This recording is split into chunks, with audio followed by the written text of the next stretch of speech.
In the book of Revelation, chapter 21 and 2, it states, I, John, saw the holy city, New Jerusalem, coming down from God out of heaven, prepared as a bride adorned for her husband. This line hit me differently the more I sat with it. Not as a prophecy about some futuristic city in the clouds, but as a metaphor, a spiritual blueprint that is hidden in plain sight. Because what I've come to realize is this: all these sacred texts, the Holy Bible, the Bhagavad Gita, the Quran, the Talmud, they're not just historical records or moral instructions. They are written in symbol, in metaphor and allegory. And when we take them literally, we miss the mark.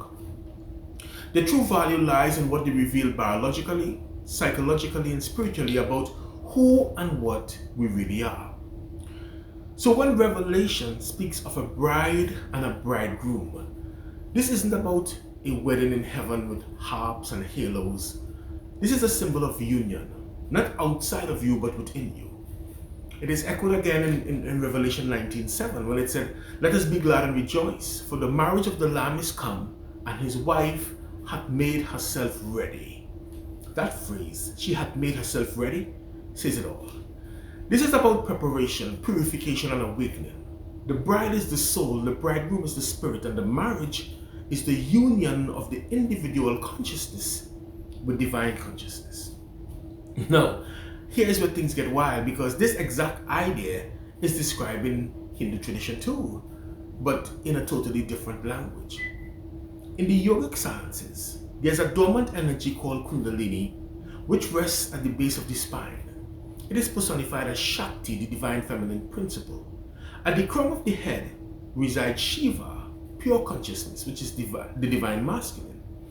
And the entire goal of the spiritual path is to awaken Shakti and allow her to rise up through the chakras, each one representing different aspects of your psyche and soul, until she reaches the crown. And when she does, she merges with Shiva.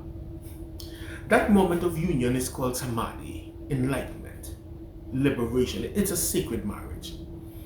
It's the same story, just different symbols, different characters. In the Bible, the soul becomes the bride prepared for her husband, Christ, or the indwelling spirit. In yoga, the rising energy Shakti unites with divine consciousness Shiva in a cosmic dance. And what's even more beautiful is that in both cases, this union doesn't happen automatically. It requires work. It requires the bride to make herself ready, to be cleansed, to mature, to awaken.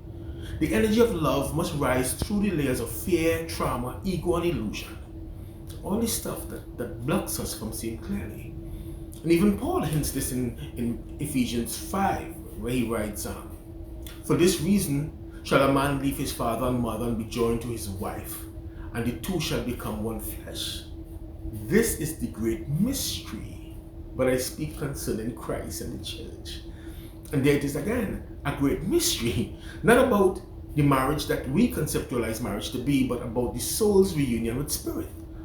So whether we call it Kundalini rising, or the bride making herself ready, whether it's Shakti meeting Shiva, or the soul uniting with the Christ within, the truth remains. The most sacred love story is the one happening inside of you. The journey is inward. The temple is you. And the marriage, that's the real homecoming, where the lower self rises to meet the higher self, and the two shall become one. Now, this is not just philosophical musings. This is not just some hairy-fairy story. This has also been proven scientifically when we observe our biology. Because when you understand the human anatomy, when you understand cerebrospinal fluid, you would recognize that this exact same thing happens. And this is why I keep saying over and over that spirituality is part of the human anatomy. We are not separated apart from it. This is not just a belief system. This is based on scientific fact that can be validated and proven. This is something the ancients have been saying for years. And this is something that contemporary science have now recognized. I hope you get this. There'll be much more on this coming up. Have a blessed one.